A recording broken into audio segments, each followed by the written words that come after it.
नमस्कार दोस्तों, स्वागत है आपका आपके चैनल सिविल एकेडमी में। फ्रेंड्स, अगर पीडीएफ आपको प्राप्त करनी है तो आप हमारे टेलीग्राम चैनल से जुड़ सकते हैं। फ्रेंड्स, अगर आपको वीडियो अच्छी लगे तो चैनल को सब्सक्राइब, लाइक एंड शेयर जरूर कर देंगे। चलिए फ्रेंड्स, अपना सेशन स्टार्ट करते हैं। क्वेश्चन नंबर फर्स्ट पूछ रहा है कि the state energy store in a body due to external loading within the elastic limit is known as. कह रहा है किसी भी बॉडी पर हम एक्सटर्नल लोड लगा रहे हैं तो उसमें कितना एनर्जी स्टोर होगा इलास्टिक लिमिट तक, आपको बताना है। यानी कि सपोज करिए ये स्ट्रेस स्ट्रेन डायग्राम हो गया हमारा। इलास्टिक पॉइंट तो ये होता है, इसके बीच यहाँ जो इतनी भी एनर्जी स्टोर कर रहा है तो ये एनर्जी जो है हमारी क्या कहलाएगी, ये कहलाएगी रेजिलियंस। ये याद रखेंगे, ठीक, रेजिलियंस कहलाएगी। चलते हैं नेक्स्ट क्वेश्चन पे।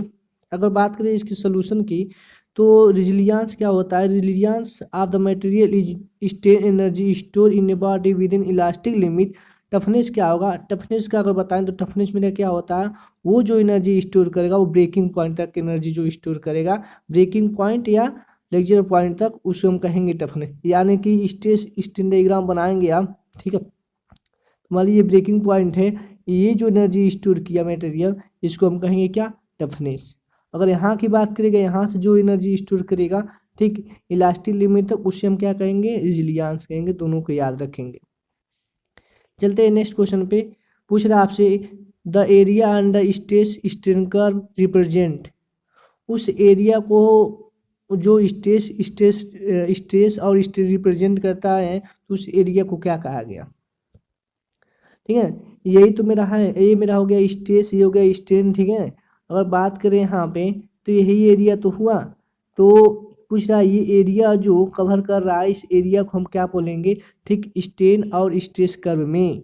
तो इसे बोलते, अगर यहाँ तक एरिया कवर करता तो बोलते हैं इसे रेजिलियंस बोलेंगे, लेकिन ऑप्शन में तो दिया नहीं है, ठीक है। तो यहाँ तक एनर्जी यानी ब्रेकिंग पॉइंट तक जो एरिया होगा उस एरिया को क्या बोलेंगे? उसे बोलेंगे क्या? टफनेस ऑफ मटेरियल, ठीक है, toughness of material.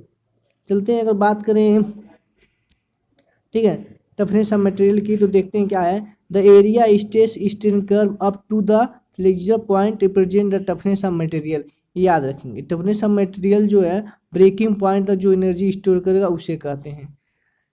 Next question पे आते हैं। पूछ रहा है the simply supported beam of span L and flexural rigidity to the EI carry the unit point load, ठीक, at centre. The strain energy पूछ रहा है बीम में कितना होगा, ठीक है। तो अगर बात करें इसके सोल्यूशन की तो देखते हैं यहाँ पे, देखिए यहाँ पे, ठीक है, एक मेरा बीम हो गया सिंपली सपोर्टेड, उसके बीच में पॉइंट लोड लगा हुआ है। तो अगर यहाँ पे पॉइंट लोड को मानते हैं यूनिट लोड, तो यूनिट यानी कि 1 न्यूटन, सपोज करिए 1 यूनिट है, तो दोनों सपोर्ट पे रिएक्शन क्या हो जाएगा? हाफ हाफ, ठीक है। दोनों सपोर्ट पे रिएक्शन हाफ हाफ हो जाएगा। अगर हम बात करें एक्स सेक्शन की, तो इस पे हम मोमेंट जब लेंगे तो मोमेंट इक्वल टू क्या हो जाएगा? Force into perpendicular distance. Force हो गया ये रिएक्शन, परपेंडिकुलर दूरी माने एक्स यहाँ पे, ठीक है, तो हो गया ये। तो अगर स्ट्रेन एनर्जी का जो इक्वेशन हो गया ये, ठीक है, अगर मोमेंट का वैल्यू यहाँ पे रखें, ठीक, एम स्क्वायर dx/2e, तो एम के जगह पे मोमेंट का वैल्यू रखें m1/2x। इसको लेंगे जब, फिर इसका देखेंगे वेरिएशन कहाँ से हो रहा है, 0 से लेके L/2 तक इंटीग्रेशन लेंगे, ठीक। जब पूरा को सॉल्व करेंगे तो फाइनल जो आंसर मिलेगा U=L3/96EI, ठीक है, L3/96EI। तो ऑप्शन नंबर कौन करेक्ट है? Option number C is correct answer. चलते हैं नेक्स्ट क्वेश्चन पे। पूछ रहा है आपसे कि the ratio of shearing stress to shearing strain. Shearing stress और शेयरिंग स्ट्रेन के रेशियो को आप क्या कहते हैं? तो उसे हम कहते हैं क्या? Modulus of rigidity. तो मॉडुलस ऑफ रिजिडिटी का, ठीक, एक नाम और है क्या? शेयर मॉडुलस ऑफ रिजिडिटी, ठीक है, याद रखें, शेयर मॉडुलस ऑफ इलास्टिक, ठीक है, यही होता है। Option number B is correct answer. अगर बात करें इसके सोल्यूशन की तो देखते हैं यहाँ पे, ठीक है, मॉडुलस ऑफ जो रिजिडिटी होता है उसी को हम एक नाम से और जानते हैं जिसे कहते हैं शेयर मॉडुलस ऑफ इलास्टिक, ठीक है। ये डिफाइंड होता है किसका रेशियो होता है? यह रेशियो होता है शेयर स्ट्रेस का और शेयर स्ट्रेन का। तो याद रखेंगे मॉडुलस ऑफ रिजिडिटी को हम क्या कहते हैं? शेयर मॉडुलस ऑफ इलास्टिक भी कहते हैं, ठीक है, ये रेशियो किसका होता है, शेयर स्ट्रेस का और शेयर स्ट्रेन का। नेक्स्ट क्वेश्चन पे आते हैं, पूछ रहा है at yield point of the test piece the material. Yield point पे बताना है आपको मटेरियल का बिहेवियर। ठीक है, अगर बात करें तो क्या हुक लॉ वैलिड है, नहीं, हुक लॉ जो मेरा वैलिड है प्रोपोर्शनल लिमिट तक, ये तो हो नहीं सकता। नेक्स्ट आते हैं behave in the elastic manner या regain in the original shape and remove the loading या undergo the plastic deformation. Plastic deformation तब होगा जब हमारा मटेरियल कहाँ चला जाए, प्लास्टिक रेंज में चला जाए, यानी प्लास्टिक लिमिट के क्रॉस कर दें। ठीक, तो ये भी नहीं होता, ये पूछा है कहाँ पर, ठीक है, यील्ड लिमिट। तो अगर स्ट्रेस स्ट्रेन का डायग्राम जब बनाएंगे तो ये तो मेरा यील्ड लिमिट है, इसके बाद पूछ रहा है। ठीक है, तो क्या होगा, ये हमारा जो मटेरियल है वो कैसा बिहेव करेगा, वो करेगा, ठीक, behave in the elastic manner. अगर बात करें यहाँ पे सोल्यूशन के इसकी, तो देखते हैं, ठीक, तो हुक लॉ जो मेरा है वैलिड कहाँ तक रहेगा, प्रोपोर्शनल लिमिट तक रहेगा। ठीक ना, अब बिलो द यील्ड पॉइंट देखेंगे इसको, below the yield point the material behave in the elastic manner. ठीक है, तो मटेरियल मेरा कैसा बिहेव करेगा, इलास्टिक मैनर जैसा। अगर बात करें अगर लोडिंग को आप हटाएंगे तो क्या होगा, वो अपने ओरिजिनल शेप में कवर कर लेगा। लेकिन अगर प्लास्टिक स्टेज की बात करेंगे तो वो लोडिंग हटाने के बाद जो है ओरिजिनल शेप में नहीं आएगा। नेक्स्ट क्वेश्चन पे चलते हैं, पूछ रहा है आपसे, एक न्यूमेरिकल है, ये स्टील रॉड दिया है जिसका सेक्शन एरिया जो दिया है मेरा 25 स्क्वायर दिया है। ठीक है मैम, कनेक्टेड टू पैरेलल वाल जो 5 मीटर पार्ट का है। ठीक है, नट ऑफ द इंड द, ठीक, tennis pin the rod heat इतना किया जा रहा है। स्टील का वो दिया है, थर्मल कोफिशिएंट दिया है, इसका ई का वैल्यू दिया है। पूछ रहा है आपसे टेंसाइल स्ट्रेस कितना डेवलप होगा। तो टेंसाइल स्ट्रेस इक्वल टू आप जानते हैं। ठीक है, अगर बात करें टेंसाइल स्ट्रेस की तो टेंसाइल स्ट्रेस इक्वल टू क्या होता है, sigma equal to E alpha T, E alpha T. तो ई का वैल्यू आपको दिया हुआ है, ठीक, अल्फा का वैल्यू भी यहाँ पे दिया हुआ है और टी का वैल्यू भी दे दिया है। तो अगर बात करें इस सोल्यूशन पे चलते हैं, ठीक है, तो यहाँ पे मेरा हो जाएगा क्या, sigma equal to E alpha T. तो ई का वैल्यू जो दिया है यहाँ पे देखिए, दिया है कितना में 0.2, फिर मेगा न्यूटन प्रति mm स्क्वायर। तो मेगा न्यूटन को हम न्यूटन में कन्वर्ट कर देंगे, कितना आ जाएगा, वो आ जाएगा मेरा कितना, 0.2 इंटू 10⁶ न्यूटन प्रति mm स्क्वायर। अल्फा की बात करेंगे तो अल्फा आपको दिया है कितना, थर्मल कोफिशिएंट है मेरा 0. ठीक है 0.00012 प्रति डिग्री सेल्सियस। तो अगर बात करेंगे, ठीक है, ये मेरा हो गया अल्फा। टी का वैल्यू कितना दिया है, कह रहा है कि 100 डिग्री सेल्सियस है। ठीक है, 100 डिग्री, ठीक, 100 डिग्री से लेके कितना हो जा रहा है मेरा, ये 50 डिग्री सेल्सियस हो जा रहा है। तो इन दोनों का डिफरेंस देंगे कितना आ जाएगा, तो अंतर करेंगे तो 100 माइनस, तो यहाँ पे जो टी होता है वो डेल टी होता है, सॉरी, ठीक। तो ये डेल टी का मतलब हो गया अपर माइनस लोअर करेंगे तो इतना आ गया। सारा का वैल्यू पता है, जब इसी में रखेंगे ई का वैल्यू, ठीक, ई का वैल्यू ये रखेंगे, अल्फा का वैल्यू यहाँ पे ये रखेंगे और टी का वैल्यू ये रखेंगे। जब रखेंगे तो आपको फाइनल आंसर मिल जाएगा कितना, अल्फा का वैल्यू, सिग्मा का वैल्यू आ जाएगा 120 न्यूटन, ठीक, mm²। ठीक है, तो option number C is correct answer. चलते हैं नेक्स्ट क्वेश्चन पे, पूछ रहा है आपसे the ratio of tangential and normal component of the stress and inclined plane third the theta degree. आपको बताना है रेशियो, ठीक है, किसका, और टेंजेंशियल का, आपको रेशियो बताना है किसका, टेंजेंशियल का और नॉर्मल का, ठीक, कितना होगा। तो टेंजेंशियल कह रहा है इसमें कोई भी प्लेन है मेरा, ठीक है, इस प्लेन से जो है कोई हमारा फोर्स लग रहा है जो थीटा डिग्री पे है, तो इसको आपको बताना है टेंजेंशियल और नॉर्मल कंपोनेंट का रेशियो कितना होगा। चलते हैं इसका सोल्यूशन पे। तो सोल्यूशन इसका ये कुछ ऐसा है कि सपोज करिए यहाँ पे कुछ एक फोर्स लगाया, एक स्ट्रेस लगाया गया है, ठीक है, जो थीटा डिग्री पे नॉर्मल से प्लेन से थीटा डिग्री पे है।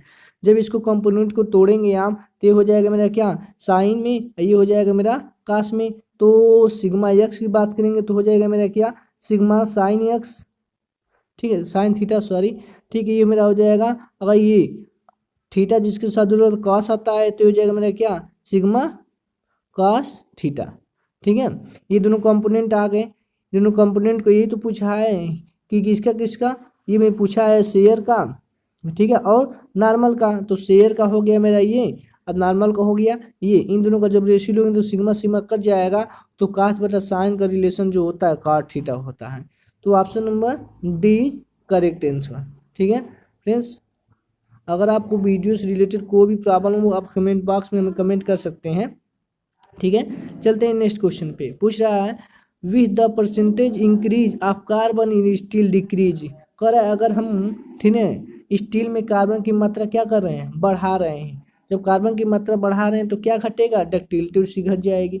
डक्टिलिटी घटेगी, बट कार्बन की मात्रा जैसे जैसे बढ़ाएंगे तो स्ट्रेंथ बढ़ेगा, याद रखेंगे, डक्टिलिटी घटेगी। इसीलिए हम बात करें अगर माइल्ड स्टील में NaHYSD बार में, तो दोनों में क्या अंतर है, कार्बन की मात्रा माइल्ड स्टील में कम रहती है, कितना 0.3। अगर बात करूँ उसकी तो 1 से 2% होती है HYSD बार, इसलिए उसकी स्ट्रेंथ ज़्यादा है, ठीक है, लेकिन डक्टाइल नहीं है HYSD बार।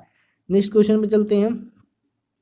पूछ रहा है आपसे, ठीक है, देखेंगे an carbon content of material increase करेंगे तो ब्रिटलनेस क्या हो जाएगा, ठीक है, increase the brittleness of material increase हो जाएगा, बट अगर डक्टिलिटी की बात करेंगे क्या हो जाएगा, डिक्रीज हो जाएगा। नेक्स्ट क्वेश्चन पे आते हैं। In compression test the flexure in the cast iron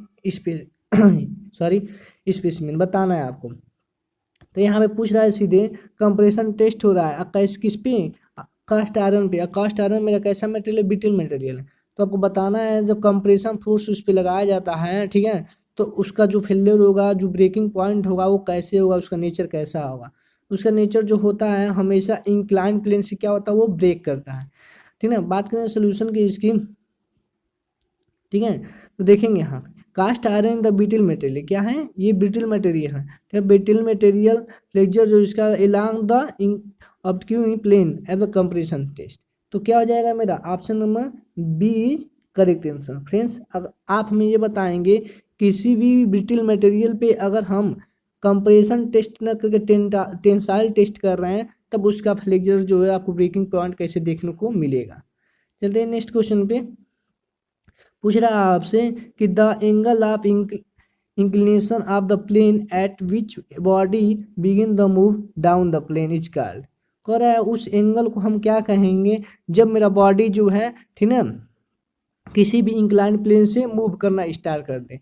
तो एंगल ऑफ फ्रिक्शन कहेंगे, एंगल ऑफ प्रोजेक्शन कहेंगे, या एंगल ऑफ रिपोज कहेंगे, या नॉन कहेंगे, क्या कहेंगे, ठीक है। तो उसे हम क्या कहेंगे, उसे कहेंगे एंगल ऑफ फ्रिक्शन। कैसे देखते हैं, एंगल ऑफ फ्रिक्शन जो मेरा होता है वो इंक्लिनेशन प्लेन के एंगल के बराबर होता है। देखेंगे सोल्यूशन के इसकी, ठीक है, कोई भी प्लेन है मेरा, ठीक है, कोई भी इंक्लाइन प्लेन है, इस पर कोई भी बॉडी जो मेरी क्या है रखी गई है, ठीक है, कोई भी बॉडी क्या है। तो पूछ रहा है यह बॉडी जो कब मूव करेगा किस एंगल पे, तो उसको बताना वही क्या है, ठीक है। इस बॉडी का वेट जो है नीचे की काम करेगा W, ठीक है। इसको हम क्या करने दें, इसको कंपोनेंट कर दें, तोड़ दें। W ये मेरा क्या है, ये वाला एंगल मेरा क्या है, ये वाला एंगल मेरा इसी एंगल के बराबर होगा बीटा के। तो हो जाएगा मेरे, इसको जब तोड़ेंगे तो W कहाँ से जाएगा, तो W साइन आ जाएगा। एक जो फ्रिक्शन लगेगा मेरा, ये लगेगा फ्रिक्शन, ठीक है। फ्रिक्शन फोर्स हमेशा फोर्स के अपोजिट डायरेक्शन में लगता है, ठीक। तब ये वाला फोर्स जो इस वाले फोर्स के बराबर हो जाएगा, इक्वल करेंगे तो आपको क्या मिलेगा, ठीक है, ये मिल जाएगा, ठीक है, म्यू इक्वल टू 10 बीटा, ठीक ना। इसी को हम क्या कहेंगे, 10 बीटा जो मेरा होगा, ये क्या है, ये इंक्लाइन जो प्लेन है यही तो है, ठीक है। ये हो जाएगा मेरा 10 बीटा, 10 फाई करते हैं। 10 फाई मेरा क्या है, ये मेरा क्या है, एंगल ऑफ फ्रिक्शन है, याद रखेंगे, ठीक है। तो एंगल ऑफ फ्रिक्शन जो है मेरा किसके बराबर हो जाएगा यहाँ पे, अगर इसको और इसको दोनों को बराबर करेंगे तो 10 कट जाएगा, 10 कट जाएगा, बचेगा क्या, बीटा इक्वल टू 5। अब बीटा इक्वल टू 5 का मतलब क्या हो गया यहाँ पे कि एंगल ऑफ जो मेरा फ्रिक्शन है वो किसके बराबर हो जाएगा, वो हो जाएगा किसकी, एंगल ऑफ इंक्लिनेशन के बराबर हो जाएगा। तो एंगल ऑफ फ्रिक्शन जो मेरा करेक्ट आंसर है। चलते हैं नेक्स्ट क्वेश्चन पे। पूछ रहा है कौन सा ये फिनोमेना है, ठीक है, जो slow extension of material increase with the time of non constant low. करो कौन सा मेरा गुड है मटेरियल का, ठीक है, कौन सा वो फिनोमेना है कि जिसपे, ठीक है, मटेरियल पे एक्सटेंशन होगा, कैसे इंक्रीज टाइम का जैसे जैसे इंक्रीज होगा उस पर कांस्टेंट लो लगाया गया। तो ये तो बता दिया गया है प्रीवियस ईयर वीडियो में कि इसे क्रीप कहेंगे। क्रीप जो है मेरा परमानेंट डिफॉर्मेशन है, टाइम पे डिपेंड करता है, ठीक है। चलते हैं नेक्स्ट क्वेश्चन पे। पूछ रहा है आपसे कि the stage which extension of material take place more quickly compare the increase in load. कह रहा है कि अगर किसी भी बॉडी पे, ठीक है, एक्सटेंशन हो रहा है तो बहुत तेज़ी से देखने को मिल रहा है, उसका जो विस्तार देखने को मिल रहा है बहुत तेज़ी से देखने को मिल रहा है, मोर क्विकली देखने को मिल रहा है, ठीक है, इंक्रीज इन लोड। उस पॉइंट को हम क्या कहते हैं? उस पॉइंट को हम क्या बताएंगे? उस पॉइंट को बोलते हैं यील्ड पॉइंट। देखिए यहाँ पे अगर बात करेंगे यहाँ पे स्ट्रेस स्ट्रेन कर्व की, तो आपको जो डिफॉर्मेशन देखने को मिलेगा, मेरा यील्ड पॉइंट तो यही हो गया, ठीक है। यहाँ से ये जो रेंज आता है ये वाला, ठीक, तो आपको क्या ज़्यादा डिफॉर्मेशन देखने को मिलता है कि नहीं मिलता? यील्ड पॉइंट के बियॉन्ड, ठीक है।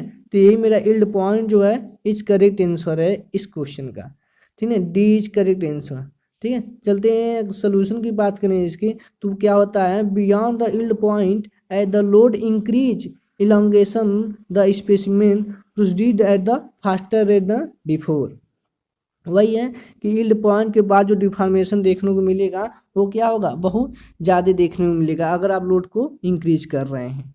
नेक्स्ट क्वेश्चन की बात करेंगे। पूछ रहा है in a tensile test when the material is stress beyond the elastic limit. Elastic limit के बाद आपसे पूछ रहा है, ठीक है, इलास्टिक लिमिट के बाद आपसे पूछ रहा है कि टेंसाइल स्ट्रेन क्या होगा? धीरे धीरे बढ़ेगा या तेजी से बढ़ेगा या डिक्रीज होगा फिर बढ़ेगा या इंक्रीज मोर क्विकली, क्या होगा यहाँ पे, ठीक है। अगर बात करें कहाँ पे? इलास्टिक लिमिट के बाद, तो अगर स्ट्रेस और स्ट्रेन कर्व में आप देखेंगे, ठीक है, सॉरी, ठीक है, अगर आप स्ट्रेस और स्ट्रेन कर्व में देखेंगे तो कुछ ऐसा बनता है इधर, ठीक है। तो क्या हो जाएगा? आपसे पूछ रहा है इलास्टिक लिमिट के बाद, तो इलास्टिक लिमिट के बाद जब देखेंगे, ठीक है, तो आपको जो डिफॉर्मेशन टेंसाइल स्ट्रेन देखने को मिलेगा वो क्या मिलता है? तेजी से, ठीक ना, तेजी से क्या होगा? इंक्रीजमेंट देखने को मिलेगा। तो क्या हो जाएगा यहाँ पे? ये मेरा डी इज करेक्ट आंसर, ठीक है। अगर हम बात करें, ठीक, इसकी सोल्यूशन की, तो देखेंगे यहाँ पे as the material is stressed beyond the elastic limit, the slope between stress and strain decrease rapidly. Hence, the strain increase more quickly than the stress beyond the elastic limit. तो elastic limit के बाद जो हमें strain देखने को मिलेगा वो क्या होगा? बहुत तेजी से इंक्रीजमेंट देखने को मिलेगा। यही है। नेक्स्ट क्वेश्चन पे चलते हैं। पूछ रहा है आपसे विच मटेरियल है the highest value of Poisson ratio. किस मटेरियल का पॉइजन रेशियो जो है सबसे ज़्यादा होता है? तो किसके ज़्यादा होता है? वो होता है रबड़ का। कितना? 0.5, ठीक है, 0.5 होता है रबड़ का, ठीक है। अगर आप बताएं कमेंट बॉक्स में प्लास्टिक का कितना होता है, ठीक है। चलते हैं इसके सोल्यूशन की बात करेंगे। तो सोल्यूशन कुछ यहाँ पे दिया है कि पॉइजन रेशियो जो होता है मेरा रबड़ का 0.5 होता है। अगर हम बात करें स्टील की, तो स्टील की कितना होता है? 0.2 से 0.3, ठीक है। और कॉपर की बात करेंगे 0.36 होता है, और मेरा होता है किसका? लकड़ी का होता है जो मेरा लेस देन 0.2, ठीक है। तो option number A is correct answer. Next question की बात करेंगे तो लिखा है यहाँ पे number of the elastic constant for the complete isotopic elastic material which following Hooke's, ठीक है। आपको बताना है यहाँ पे कि इलास्टिक कांस्टेंट कितना होगा, ठीक है, इलास्टिक कांस्टेंट कितना होगा, ठीक है, किसका? आइसोटोपिक मटेरियल का। तो आइसोटोपिक मटेरियल का जो होता है कितना होता है? वो 3 होता है, ठीक है। हम बता चुके हैं कि इलास्टिक आइसोटोपिक मटेरियल कितना होता है, ये भी बताया, कमेंट बॉक्स में जरूर बताएं, क्योंकि अभी प्रीवियस ईयर में वीडियो में ये बताए हैं कि इलास्टिक आइसोटोपिक मटेरियल कितना होता है मेरा इलास्टिक कांस्टेंट, ठीक है। अगर बात करें इसकी सोल्यूशन की, ठीक है, सोल्यूशन में देखेंगे दिया है यहाँ पे कि हमारा जो होता है, ठीक है, आइसोटोपिक इलास्टिक मटेरियल के लिए जो कांस्टेंट होता है वो कितना होता है? 3 होता है। लिखा है यहाँ पे कितना होता है? वो मेरा 3 होते हैं। दे आर 3, ठीक है, पैरामीटर होते हैं। एक ई हो गया, ठीक, कौन कौन होते हैं? एक ई हो गया, एक मेरा जी हो गया, एक हो गया मेरा म्यू, पॉइजन रेशियो, ठीक है, ये दिखाई दे। अगर हम बात करेंगे यहाँ पे किसकी, ठीक है, इलास्टिक की, तो इलास्टिक में देखेंगे इलास्टिक मटेरियल में कितना होता है? 2 होता है। फ्रेंड्स, अगर आपको वीडियो पसंद आया है तो चैनल को सब्सक्राइब, लाइक एंड शेयर जरूर कर लेंगे, ठीक है, और ज़्यादा से ज़्यादा अपने फ्रेंड में, ठीक, शेयर करेंगे। Thank you for watching. जय हिंद, जय भारत।